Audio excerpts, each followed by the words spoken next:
See. Hey there, so today we have another review, and this is Sierra Nevada Narwhal.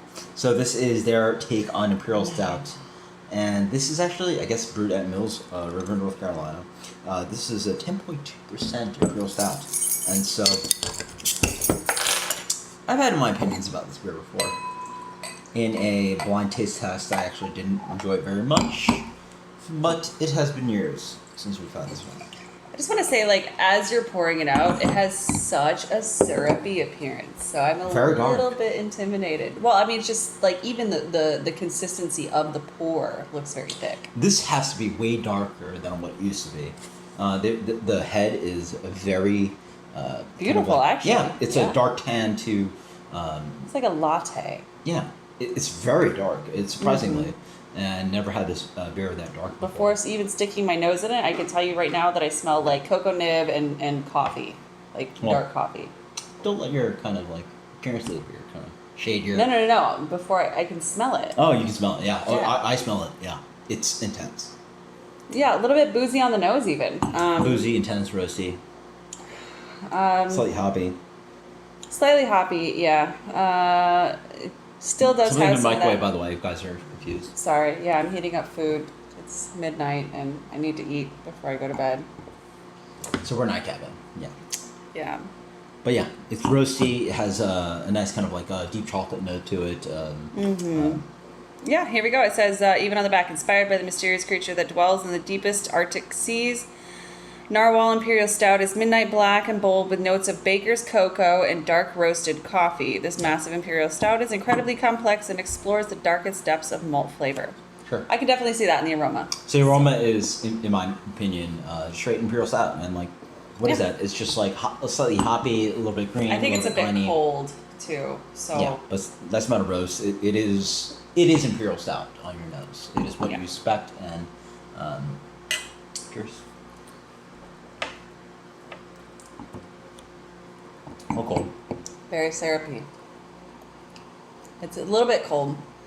I'd probably take this one at like 5 to 8 degrees higher. Yeah. So you can do one of these. Yeah, that's what I was doing. Was cupping it and swirling it. Yeah. So this is one of the moves you can do to sort of help warm up a beer, and very quickly I think that you can warm up a beer easily, a handful of degrees, just to I have warm hands and a cold heart, the opposite of what it's supposed to be.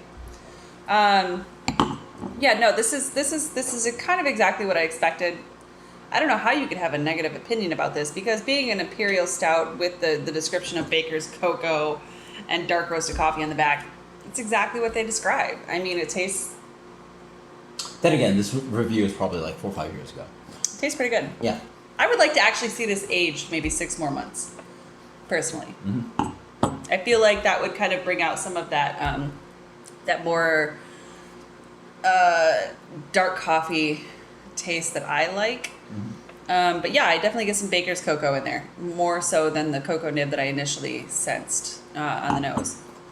The beer is a little thin and boozy, and even warmed up. I feel like it's kind of thick.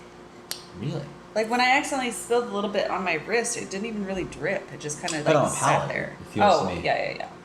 For 10.2% beer, yeah, it could definitely use a little bit more chew and residual. I think it's pretty chewy. I think this is in the range of Old Rasputin if you guys are looking for something like that. So I think you might just be a little chewy. But yeah, no, I think it's good. Mm-hmm. What's your final impression rating on this one? This is good. This is what I expected in an Imperial Stout that described itself to have baker's cocoa and dark roast coffee. Not quite espresso. It definitely... I don't know if you ever had like Death Wish or Kick-Ass, which are two of my favorites that I have in the freezer currently. Coffee notes for sure. Yeah, it's very, very dark and rich. Maybe a little bit more acidic than Death Note, or Death Wish, I mean. But it's pretty good. It's pretty good. I wouldn't say it's mysterious in any way, like they try to make it sound. I mean, it tastes like your typical stout with maybe a few perks, and that it does have a lot of deep, rich flavor. So, overall, I think my rating on this one...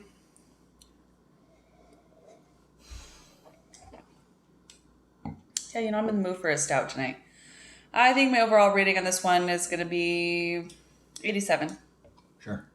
For me, this beer is, I mean, quite good. It doesn't shine like some of the examples, like Oscar Booth Sanfiti.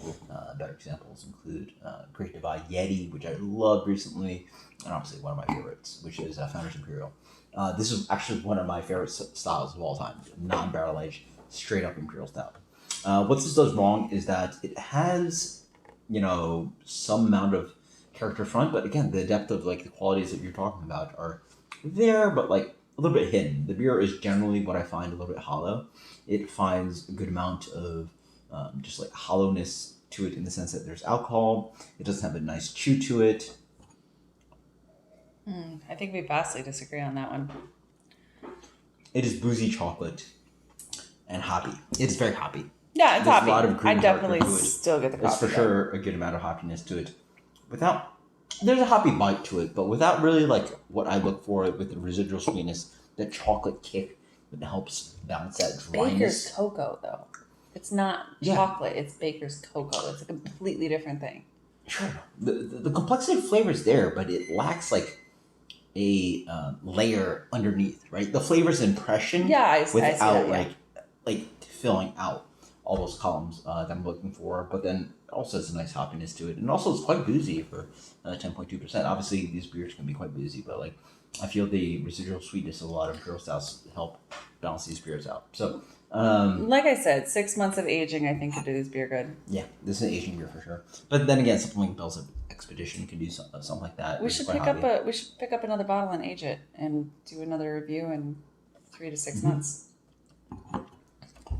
My impression stands about this beer that this is probably one of the weaker Imperial Stouts out there in the sense of like some of the top ones you can seek out in the market. This generally has been one of my thoughts of like middling to not the top. So post the comments below. What are your favorite Imperial Stouts? Because I love some Imperial Stouts out there. This for me gets, again, in the range of your rating. I think this is a great beer, but Lacking in some sense, yeah. 88.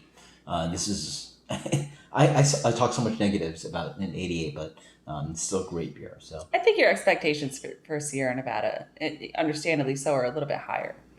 sure, sure. I think there's some bias there. So That main bias, like you want some great beers from Sierra Nevada, and this is what it is. Until next time, guys. Cheers. Later.